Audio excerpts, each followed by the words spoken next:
Tonight on Access TV, it's Gotham Comedy Live. Get ready to laugh with Nore Davis, Karen Morgan, Giulio Gallarotti, John Moses. This week's host, Irrera. Gotham Comedy Live, all happening right now. Ladies and gentlemen, Irrera.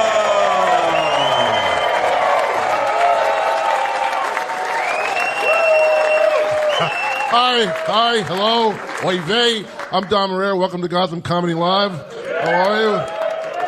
Thank you for coming out in this brutally cold weather for a laugh, because let's face it, you need a laugh or you wouldn't be here. If you could still make her laugh, you'd be home getting laid, but you gotta come for laughs, right? That's all you got. I love you people. I gotta say, I'm one of these people. I love people. I don't care what you are. I'm a Catholic, I'm Italian, I'm from Philly. I don't care if you're a Buddhist, a Hindu, a Muslim, German, Jewish, or even Hebrew. Doesn't matter to me. You're all wrong anyway. You're wrong about God. You're wrong about Jesus. Jesus doesn't love you. Jesus loves me. A Catholic priest once told me that while he was buttoning up my little pants. We try and make things that are painful funny. Child molestation is obviously a horrible, hideous thing, but there's a flip side to everything. What about the kids like me who wanted to be molested and nobody would touch? What about that kind of pain? I remember my grandmother would give me a bath. She was so kind and loving and tactile. I said, Grandma, just tickle my little balls with that feather touch.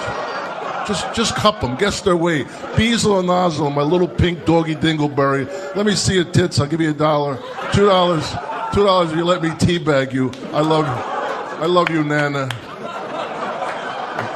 We lost my grandmother. She didn't die. We lost her. She actually shrunk to the point we can't find her anymore. It's so sad. We know she's still in the house. She's just not visible to the naked eye. All we hear out of the rug is, Bafangula, gigas. I'm going to tell you something. It's good to come out for a laugh. Laughter is the best medicine, right? Other than medicine. Medicine's the best medicine. That's why they call it medicine. What are you, fucking retarded? Laughter's nice. Once you get 102 fever, I would suggest an antibiotic over a joke book. I'm just saying. So anyway, Bill Cosby started raping me in the summer of '84, and he continued to plunge my anus. You know, I'm so conditioned now. I can't climax unless I hear Fat Albert's voice. That's a true story, ladies and gentlemen. I love when comedians say true story like you give a fuck. Hey, how about something funny you made up? Because your true stories, to tell you the truth, to put me to sleep. Why don't you bullshit like those other comedians? Like you're going to walk out of here tonight and go, well, all the acts were good except that guy Irrera. He wasn't really funny. We talk about integrity. My God. All he did was tell one unfunny truth after another. I've never seen anything so unfunny. I'm a comedian. I'm older than a lot of you people, believe it or not, as good as I look, as cute as I am. And I see you, and you look like angels to me. That's the greatest thing about getting older. I look at you, you're like an angel, like floating through the atmosphere to torture men. Look at that. Well, and that's the greatest thing is, as you get older, more and more women look beautiful to you because you naturally lower the bar in the sense that, not for nothing, a lot of you girls, let's face it, are average or less than average. Even a little skanky, a little stinky. But with that said, you look good to me because I'm not as hot as I was. Quite frankly, 15 years ago, I wouldn't crook my neck at some of you wildebeest bitches. And I say that with all due respect. I don't even care about a woman's face anymore. What I care about is the body. She could have the head of a goat. She's got a nice body. Did you see the ass in that goat-headed woman? Forget about it. Tell you what, she files those horns and trims that goatee, not a bad-looking girl. Women can fake a lot of shit. Men have trouble faking. And one thing you can't fake is an erection. You can't lie about an erection. You're either hard or you're not. You can't go, baby, I love you. Yeah, do you? But, I don't turn you on anymore. You totally turn me on. But you're not hard. What are you going to say? Yes, I am. No, you're not. I'm staring right down the barrel. No, babe, I'm hard. You're just looking at it from the right angle. Go over there and take a gander at that rock tube of love. We always protect our girls, right? The thing is, we got to protect the girls. We don't give a fuck about the boys. They go out, they get drugged, somebody blows them on the count. Nobody gives a shit. We protect our girls. You never hear a father bragging about his daughter's sexual prowess. You hear it up there? That's my daughter taking on 10 guys. Listen to her screaming in the night like a wild banshee. I'm telling you, that kid always loved cock. She always loved cock. She's always had men lined up around the block, guys tag teaming her from behind. high-fiving over her jizz-filled back, dropping loads in her ear so she can't hear what they're saying. What can I tell you, huh? She's just like her mother, that kid. She's like her mother and her grandmother before her. God rest her stretched out gray cobweb twat of love. Are you up there, Granny? Can you hear me? Grandmom died, but she's in a better place. Isn't that the biggest bullshit in life? Better place. How do we know what happens after we die? You know what a better place is for sure? Maui. Maui's a better place. You been to Hawaii? Anybody ever been to Hawaii? No matter, it's so beautiful, it's so enchanted. No matter what happens, people don't even listen to you. Hey man, how you doing? I just got back from Hawaii, broke my leg in 4 places, surfboard. My wife got bit in the ass by a shark. We lost our little puppy in a volcano. You should have seen him waving his unknowing paw as he spiraled into the abyss. Really? You were in Hawaii? Cool. Thank you for that partial applause break. I don't go for the whole crowd. I like little spins and smatters of people laughing. There's a beautiful Asian woman. Beautiful Asian woman. I've never been with an Asian woman for free, but let me tell you something. Give me a little of this, a little of that. Yeah, you know, I know I'm getting close to the end of my life. I don't look good. Let's face it, I don't look good. I know. I figure. I looked in the mirror. I figure if I work out, if I stretch, if I eat right, maybe I got a month and a half, maximum. But I try. You know, it's like I said, I'm trying to gain weight. Right? I got to gain weight. It's hard, you know. I fall asleep eating with the pizza on my chest. It's hard to gain weight because you know I gotta gain 35 pounds by the end of February for a part in a movie. I don't know what that movie is. Hopefully something comes up. I need some guy 35 pounds. I realized that I couldn't even be gay now. Because I couldn't get in gay shape. I couldn't do the ab work to be gay. You know what I mean? It's like. If I tried to come out of the closet, 2 big, strong, fucking gay guys would throw me back in. Get the fuck back in there, you old fart. You had your chance when you were in your 20s. It's a lot of work. I always love it's so different, like gay guys and gay women, because guys are always going, man, I look nothing hotter than 2 chicks together. No, nothing hotter than 2 hot chicks together. Believe me, you don't want to see Bertha and Anna down by the dock, pumping it in as the tugboats are pulling in. Ooga. You never hear women wanting to see 2 guys together. Allison, would I love to see Gus blow Big Vic? Maybe I'm just a hopeless romantic. Wouldn't it be nice if little Gussie just staggered to his knees and start whomping and chomping on Vic's chub? Is it hot or is it me? We like those lipstick lesbians. That's what we like. Those articles about the 2 co-eds lounging around the dorm in high heels and lingerie, studying. That's why most girls in college study. Allison, you want to study? Gee, I don't know, Bridget. Let me put some stripper pumps on and some crotchless edible underwear. Maybe that'll get me in the mood to read some anthropology with you. And they get so bored, they start sexually experimenting with each other. I can't imagine, I can't fathom getting that bored with one of my friends. I gotta tell you, George, this game sucks, man. 48-0 halftime, I'm bored. But I got an idea. Georgie boy. Don't you worry, I'll drive you home. You won't be able to walk anyway when I get done. Guys, we have a great show for you tonight. We have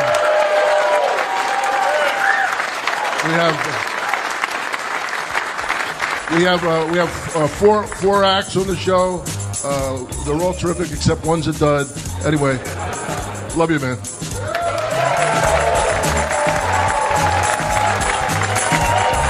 Stay tuned for more laughs on Access TV, live from the Gotham Comedy Club in New York City.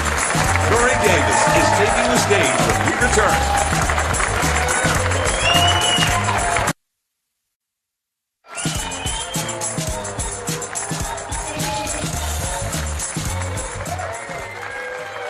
Okay, everybody, please welcome to the stage Nore Davis. He's got an album out now. It's called Home Game. Nore Davis, give him a hand. All right.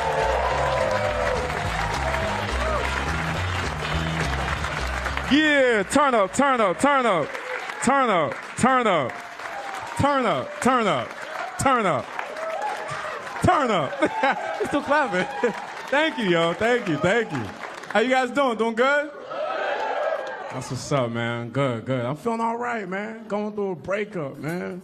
Shit fucking sucks. Yeah, but it's all right. It was me. It was I fucked up. Cause I got like commitment. I'm scared. Like I see like couples right there, like y'all on each other, like that's cute. I want to do that, and then I'm like, nah, fuck that. I tried, man. And it's so hard that you break up, then you try to get back with the girl, and then she don't want to get back with you. That's the worst right there. And breakups, I think breakups are worse for guys than ladies because ladies got girlfriends. I'm saying that those y'all Ninja Turtles. You know what I'm saying? Donnie, Ralph, Leo, Mike, they got your back. You could just start crying. I fucking hate him.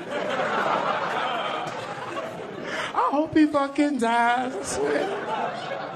And your girl comes in like, look, stop crying, girl. We gonna go out. We gonna get some drinks. Matter of fact, I'm gonna get my bitch-ass boyfriend to drive us.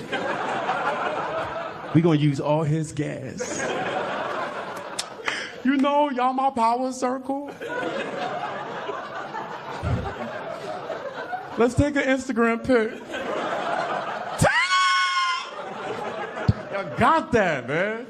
You can't talk to your boys over a girl that you love and lost and trying to get back. They don't take you serious. Like, yo, man, I love her, man. How could I get her back?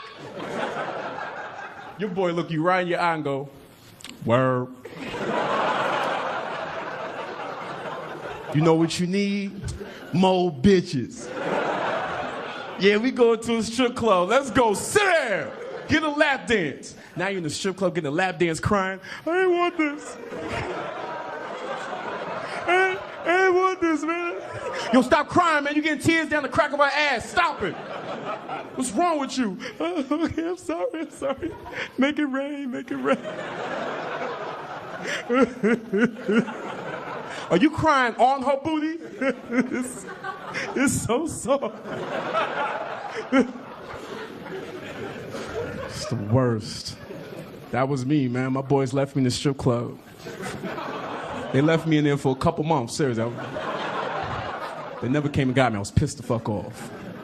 But your boys always come through for you when you about to do something stupid, right? Hey, yo, man, wait, what are you doing? Is that the stripper from the club? You gonna bring her in your house on Thanksgiving and introduce her to your mama? You got glitter all over your face. Do you even know her fucking name? Sprinkles, man. I love Sprinkles. You gonna bring Sprinkles in your house on Thanksgiving, introduce your... I should slap the shit out of you. Are you serious? Are y'all even on a committed relationship? Are y'all even having sex? Well, I can't afford that right now, but we're gonna work out a plan. Everything be all right. And it's hard to get out of that mode. I was in that mode for a little bit. Guys go through this mode. Women do too, but it's the worst. Guys go through this mode called zombie dick. That's when you can't meet nobody else. You can't get out of that fun. That's when your dick is not connected to your heart or your head. You know what I'm saying? Girls like, hey, you're cute. You.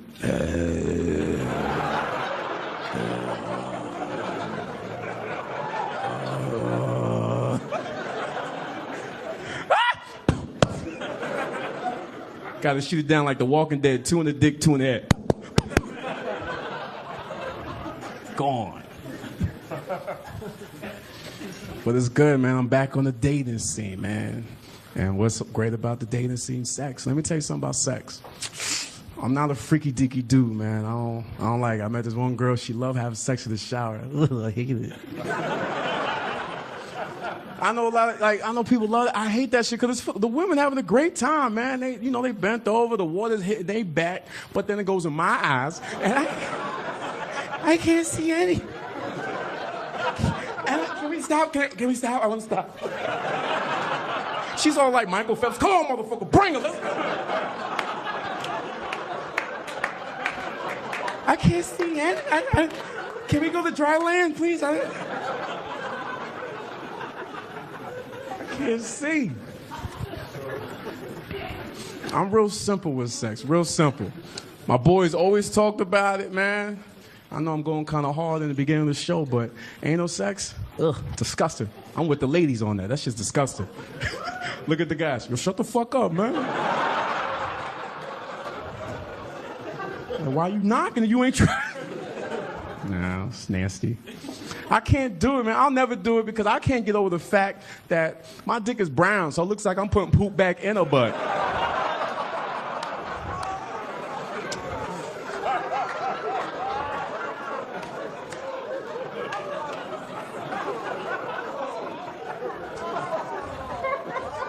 I'm not shit. I'm a man. And you want this doo-doo dick? I'm not giving you doo-doo dick. Don't do it. It's real good, man.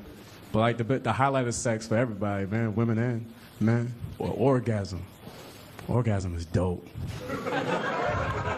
It is, man. You know it's really good when they say your name. Oh, Nore! Like, word. I hope you guys experience that. They're not saying your name. Keep going. You'll get there, brother.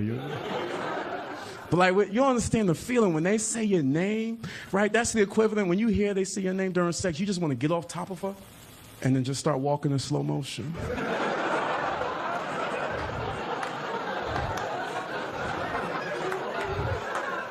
And then she blows up behind you.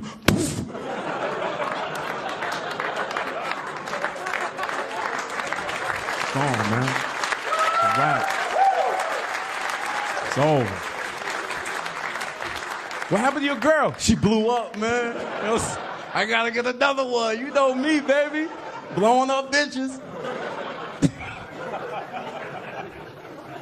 The ladies get the same experience. Like, for guys, like, we can't say your name during sex. That's some bitch shit, right? Like, oh, Jessica, oh my God. Oh, Jessica, shit, this pussy's okay. All right. I'm gonna need you to take this pussy and calm down. Oh, okay. Chill, you can't. You could tell we feeling it when we just start buying you everything. You come home, you got a new HD TV, you got HBO Go for no reason. You got your Amazon Prime and Netflix. This is all for you, baby. You doing your thing like, oh, really? Oh, my God. I didn't ask for none of this. Oh, boy, you know. And then that's when she starts walking in slow motion. And our bank account blows up behind her. Oh, my pussy made it rain. Thank you. You guys are dope, man. I'm Nore Davis, man. Thank you guys so much, man. Yo, get that home game, baby. Stay tuned for more laughs on Access TV. Live from the Gotham Comedy Club in New York City. Karen Morgan is taking the stage when we return.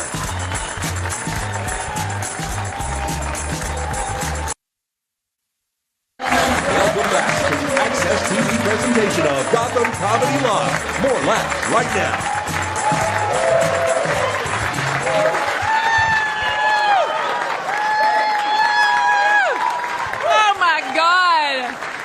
Oh my God, y'all are awesome. Y'all are awesome. I gotta tell y'all first, I am from Georgia. Y'all may be able to tell. When I go out to supper with my mother, she will order a Coke to drink. And if the person says, I'm sorry, we don't have Coke products, is Pepsi okay? Instead of suffering through 18 ounces of Pepsi like the rest of us, my mother will explain that Pepsi is made in New Jersey by Yankees. Coca-Cola is made in Atlanta by God. Coca-Cola comes in a red can. I vote in a red state. Pepsi comes in a can that looks a whole lot like President Barack Obama's campaign symbol, if you asked me. So no, Pepsi is not okay. Do you have alcohol? Just bring me a Jack and Coke and just hold the damn Coke. So I went to y'all's crazy Whole Foods here. Oh my God, I got laws. You can't get out of that place. They won't let you out of it. The little girl at the checkout line, they have a new marketing campaign that collard greens are the new kale. I said, well, my family puts collard greens in bacon grease until they oink and they no longer resemble a vegetable. She said, I don't know what you're saying to me. I'm vegan. I made her cry. Sad little vegan girl. I recently went to my very first Civil War reenactment. That's a good time. And because it was my first one, I wanted to find out what was going to happen. So I walked over to some of the guys in the gray uniforms. I said, so, how's it going to go today?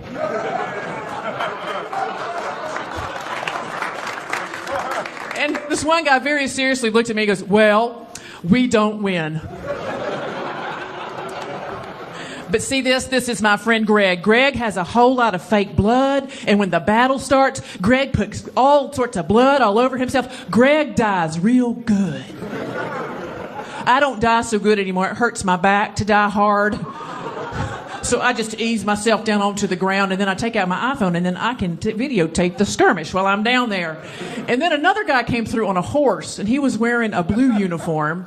And Greg got all red in the face and started screaming out, "Go to hell, Sherman!" Ah! And I'm like, Greg, man, you're going to have a real heart attack on this fake battlefield. Come on, man, 150 years. Let it go, Princess Elsa. Just let it go. Come on. I live up in Maine now.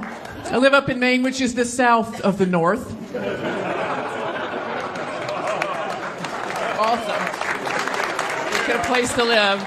I love it there. We had a guy up there that took off every stitch of his clothes, got into his dump truck, and then drove his dump truck through the front wall of another guy's house. Then he got out of the dump truck and started to fight the guy that lived in the house. The guy in the house took out a hammer and just beat the shit out of the naked guy. And when he was interviewed, the guy in the house said, "Well, I was in my living room, and thankfully I keep a hammer there."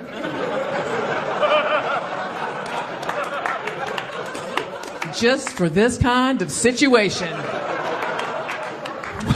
Like, he went to the hardware store and said, "I am looking for a tool. For if I'm in my living room watching the Patriots game and a dump truck comes through the front of my house and then a naked guy high on drugs gets out and starts to fight me, what kind of tool do you think I should buy for that?" And they said, "Oh, that would be a Stanley No. 10 ball-peen hammer. I'll fix. Good luck to you." I travel. My travel tip is if you ever lose your luggage when traveling, you want it to happen in Charlotte, North Carolina. Because in Charlotte at the airport, they have a guy that works in the lost your luggage office whose name is Carlton. And Carlton just loves lost luggage. I went in there and he said, "Oh, can I help you?" I said, "I've lost my luggage." He said, "Oh, do you have your baggage claim check?" I said, "Yes." He goes, "Oh, let's look it up in the computer." Okay. And then he looked something up on the computer and he said, "Miss Morgan, it says here, your bag was scanned onto the plane, but not off of the plane." Carlton, what does that mean? "It means it's lost." I was like, "Okay, what do we do now? Like, what's the next step?" He goes, "You know what? They're unloading another plane right now." "Oh, maybe your bag is on that one." "Carlton, where's that plane coming from?" "Chicago." I said, "I just came from Portland, Maine. I don't think my bag's going to be on a plane from Chicago." And then he said to me, and I quote, "Crazier things have happened here at United Airlines."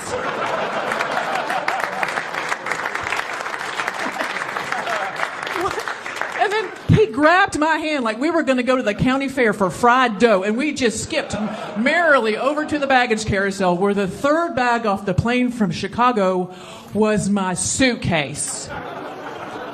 And I said, "I don't understand how this has possibly happened. I came from Portland, Maine to Charlotte. How did my bag go from Portland to Chicago and then to Charlotte?" And then he said to me, "Maybe your bag just wanted to take a separate vacation." I said, "Carlton, I love you. I still don't understand." He goes, "Well, Miss Morgan, it's like this. It's like when you go drinking with a bunch of friends and you're out drinking and you're doing shooters and you're getting drunk and then you lose somebody in your group and then you worry for a while that maybe Mary Beth is getting raped or strangled in the parking lot. And then you have some more shooters and some more drinks. And then you forget that Mary Beth is getting raped or strangled in the parking lot.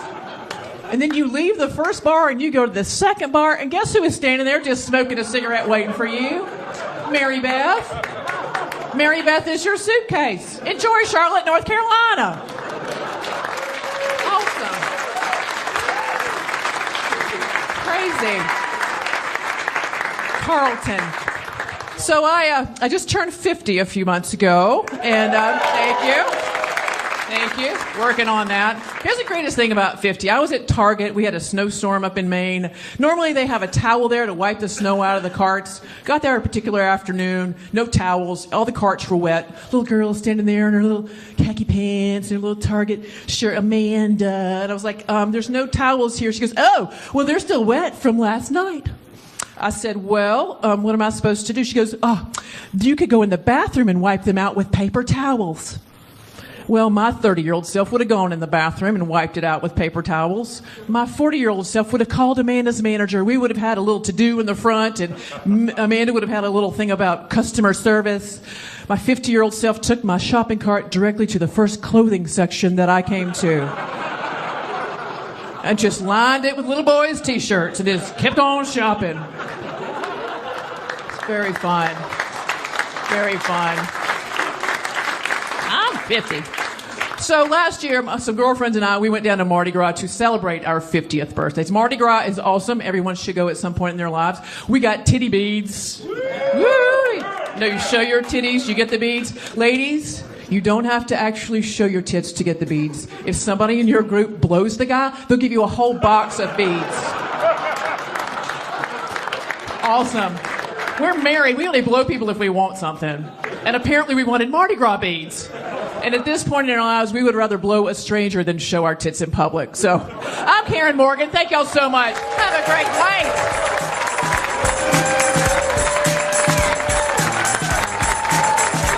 Stay tuned for more laughs on Access TV. Live from the Gotham Comedy Club in New York City. Giulio Gallarotti is taking the stage when we return.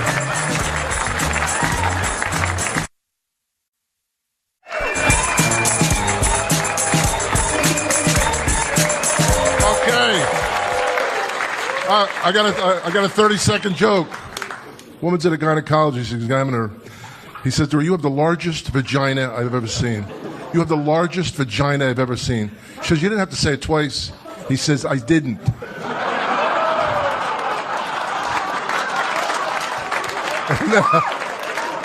And now for his TV debut, Giulio Gallarotti. Giulio. Give Giulio a hand.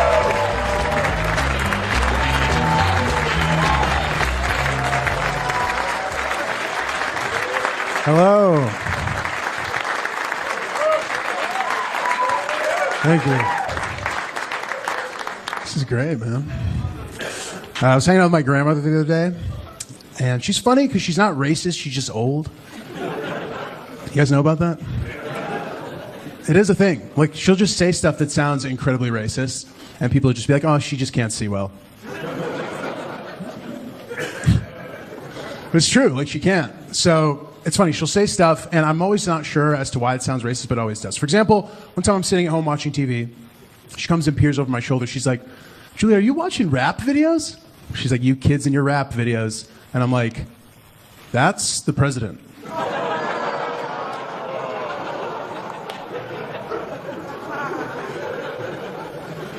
And she's just like, oh, very funny, and just leaves the room. So it was never resolved.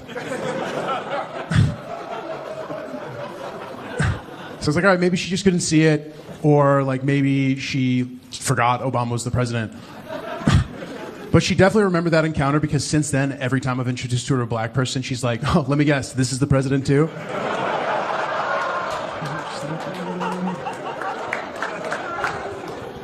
That's awkward. It's funny too, like, the last girlfriend of mine she remembers is my girlfriend from high school, so now every girlfriend is still the girl from high school, which is kind of awkward also. The girl I'm seeing now, she goes to fashion school. She goes to FIT. Which I'm not a big fan of the school because of a story she told me. She said one time like a speaker came in from Chanel and addressed the student body. And she was sitting in the front row with her bag. And the lady's like, guys, I've been working in fashion for a very long time, and it is my professional opinion that this woman has the worst fake Chanel bag I've ever seen. She's like, you should be ashamed of yourself. She's like, you might want to get out of here. I was like, that's horrible. That's the worst thing I've ever heard. I was like, that would never happen at any other school's guest speaker. Right? Like, I can't imagine at medical school a doctor's up there. He's like, I've been in medicine for a long time, and it is my professional opinion that this man has the worst prosthetic leg I've ever seen. You should be ashamed of yourself walking around on that thing. What are you, a pirate? Yeah, that's right. Get out of here, man, if you can. That clearly never happened. It's insane, man. I sit at home a lot during the day. Just try to write these jokes. You know? So I leave the news on in the background, and like lately the news is just really stressing me out because I don't know if you ever watch CNN, but they only show like commentators, like they don't really cut to like the field that often. So it's just like Wolf Blitzer, like from this close, yelling stressful things about like a death count of children. And I'm like, this is awful. Like I need a new news channel that delivers it in a more like relaxing fashion. I think the BBC has accomplished that. It's the same news, but they do it with a cadence where like anything is perfectly fine. Like the same story that used to stress me out, they come on, they're like, the bus heading for Jakarta carrying 125 children was found, but none survived.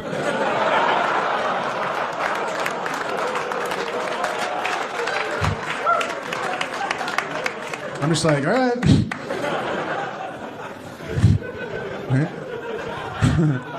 Like, that's genius. Like, I wish I could have thought of something like that as a kid when I would get in trouble with my parents.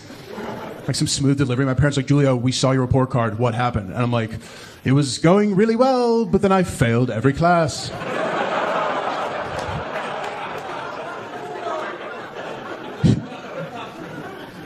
God, man. I just had to buy a car. That was a pain. It's funny, like I live in New York, so like I don't really drive. So now having to drive again, like I've just realized things that I used to hate about driving. One of them is like when I'm trapped in the car with people who like think they know the words to every song. It's terrible, especially because like they don't know the words, so it's like them just making noise over popular hits from the past 20 years. Like there's the songs that'll set them off are like Seal, Kiss from a Rose. If you guys remember that song. Where the song comes on, the guy he can't even help it. He just kind of looks over. He's like, ba-da-da-da.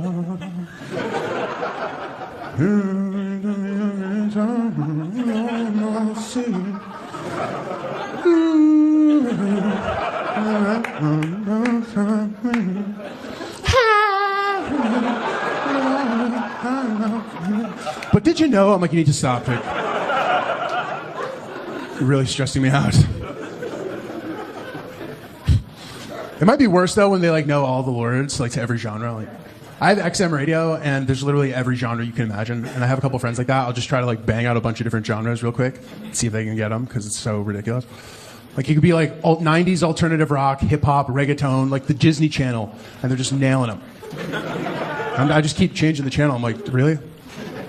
It's like Dave Matthews something. It's crazy. I'm thinking, just knowing that the world. 1, 2, 3 into the foe. Snoop Doggy Dogg and Dr. Dre is at the top, ready to make him.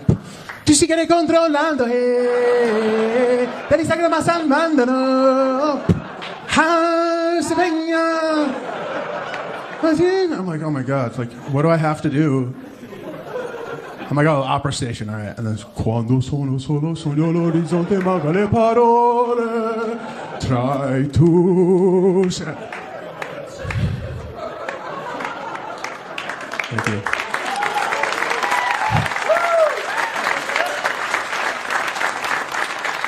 If you guys didn't realize this already, like that person is me. I hate myself, man. So embarrassing. So I had to buy a car. It's annoying at this point in life. Like I've now realized how important money is, and like I didn't when I was a kid. And I know that very specifically through like dumb things.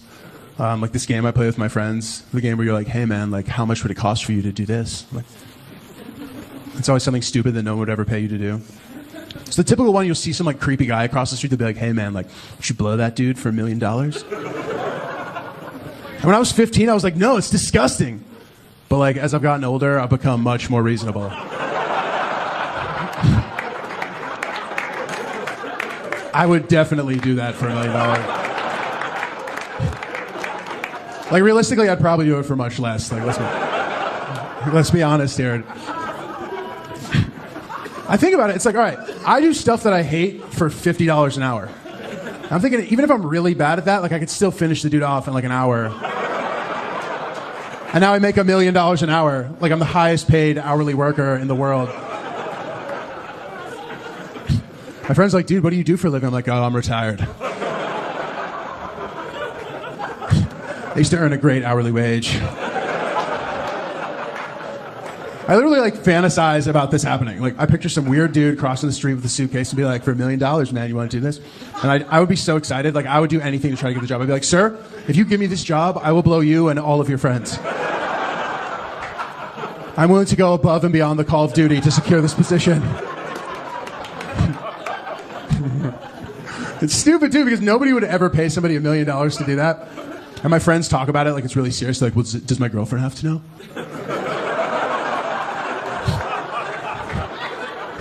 I'm like, the first person I would tell is my girlfriend. I'd go home and I'd be like, babe, the greatest thing ever just happened. She would just start crying tears of joy. And she'd be like, I finally get so many authentic Chanel handbags. Please continue selling your body. Thank you very much, guys. I appreciate it. Stay tuned for more laughs on Access TV. Live from the Gotham Comedy Club in New York City. John Moses is taking the stage when we return.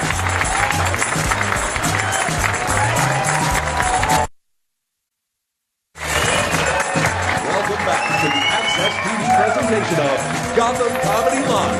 More laughs happening right now. His second time on Gotham. Give a big hand, John Moses.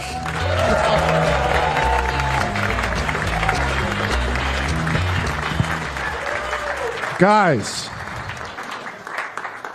the legend, Dom Irrera. And I think you fucked my acting coach. It was a woman, relax. Okay, moving on. Oh, I just got married. Yes, guys. And there are a lot of reasons why I married my wife. She's a beautiful woman, she's kind, she's generous, she's my best friend. All of that is true. But one of the reasons why I married her is because I know divorce is a thing. I don't know if I'm going to be able to live with her for the rest of my life, but I do know that I don't have to. I was up there and the Reverend was saying, do you take this woman to be your lawful wedded wife through sickness and through health? And I was like, yeah. He goes, and now for the ring, and the ring is a symbol of eternal love. There is no beginning and no end. It just goes on and on and on. And I was like, listen, this is nice and sanctimonious and everything, but my divorced parents are sitting right there. You see that tired, broken down old man that kind of has my face? That's my father. You see the black woman holding his hand? Not my biological mother. That's not her. That's my mom at the other end of the pew, the one with the whiskey bottle poking out of her purse. Which is alarming because it's an open bar, but here we are. I'm a product of divorce. That's what I know. Everybody in my family that's ever been married has been divorced at least once. My sister's been divorced twice. My cousin's second marriage is hanging on by a prenup. He doesn't love her anymore, but he doesn't hate her enough to give her $100,000 to fuck off. So he's just stuck there, white knuckling it. He's like, ah! And I love my girl, man. I didn't marry her to get divorced. But if the going gets tough, I might get going. And I mean real tough. For better or for worse, has to fall on a scale. And as long as it sort of fluctuates within the norm, you ride that shit out, you know? Like extenuating circumstances. 18 months of unemployment, you don't get divorced over that. You ride it out. You got a mother-in-law that just keeps on living and living and living, Christmas after Christmas, sucking up all your precious family time. Just ride it out. 2 glasses of wine a day turns into a crack habit, I gotta go. That sounds drastic, but I'm from Toronto where the last mayor smoked crack, so I feel like anything is possible. If it gets way worse, I gotta go, man, you know? She gains 20 pounds, no big deal. You fuck through it. Maybe Santa slides a yoga mat underneath the Christmas tree next year. She gains 140 pounds, that's another person. If she's going to start bringing other people into this relationship, well, then so am I. I think I got a volunteer over there. She's like, it's me, I'll do it. I don't need $1 million. Just a couple of vodka and tonics. I'm an alcoholic. I'm an alcoholic and a drug addict. I quit drinking and doing drugs 8 years ago. Somebody just booed me. You're fucking telling me, pal. Jesus. And I just want to say this. Drinking isn't for everybody. But so is not drinking. I go to meetings. And I was at a meeting the other day, and this old guy comes in, like 75 years old, trembling. He goes, I need to quit drinking. And I was like, now? It's like 3 minutes left in the fourth quarter, and you're down by 30. Now you want to start D'ing up, dude? You got to drink more, man. You got to put the foot down. Start doing heroin, you know? And I come from a family full of alcoholics, you know? I come from a drinking family. And my dad, he's like a functional alcoholic. Worked hard, 2 jobs, but weekends, look out, you know? Fridays, come home, 2 in the morning, blacked out, order a pizza. Pizza would get there, he'd throw a slice in someone's face. And go to bed, like, fun, you know? We'd wake up the next morning, he'd be like, who ordered the pizza? We'd be like, Dad, stop it. You know, I was a maniac when I drank. I take after my mother. I used to black out all the time. I black out, I woke up in jail, I woke up in the hospital, I woke up in the middle of a fight with a bouncer 2 seconds before he broke my nose. Do you know what it's like to wake up in the middle of a fight? It's terrifying, man. One time, I blacked out, woke up making out with a hot chick, blacked back out, woke up 4 hours later eating out a fat chick. And I finished the job. That's a good story. Yeah, we got some old school dudes in the back. They know fine dining. My mother's a maniac when she drank, man. And not to get on my mom's better than your mom on you guys. But my mom could definitely drink your mom under the table. In her prime. She's lost a step or 2 now, but in her prime, man, she could drink anybody under the table. She drank her husband into the ground. He's dead now. But this is a happy story because he was a wife beater, so she's actually a hero. She's not the hero all you hashtag feminists deserve. She's the dark knight that you need.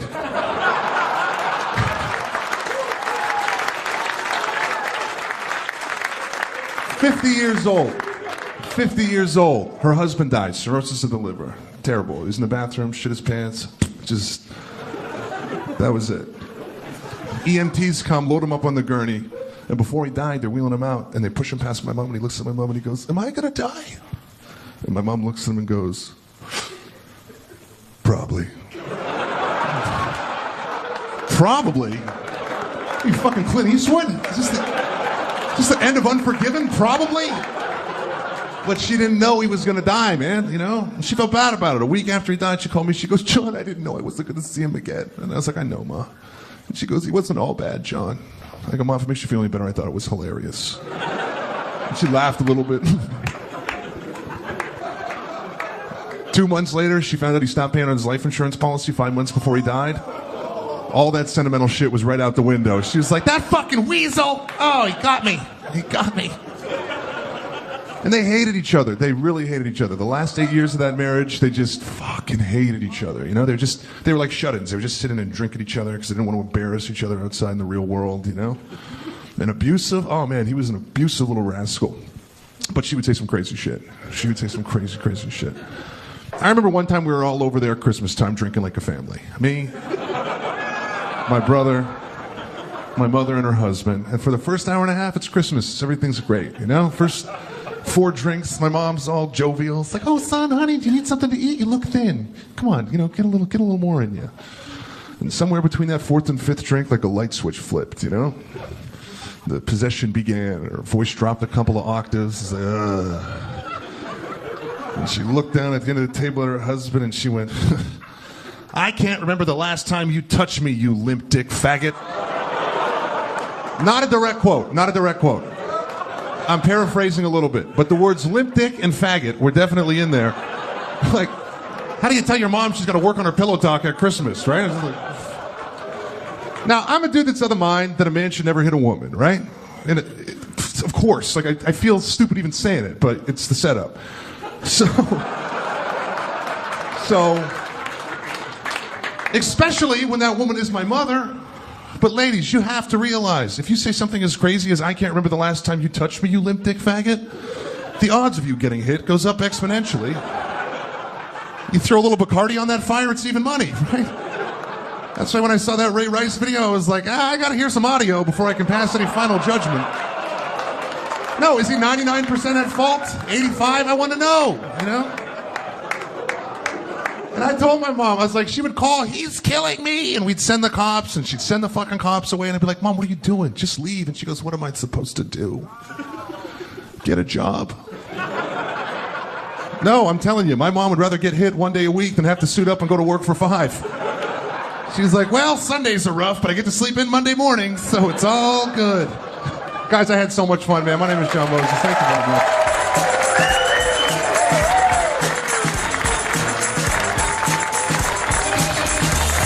Stay tuned for more laughs on Access TV, live from the Gotham Comedy Club in New York City.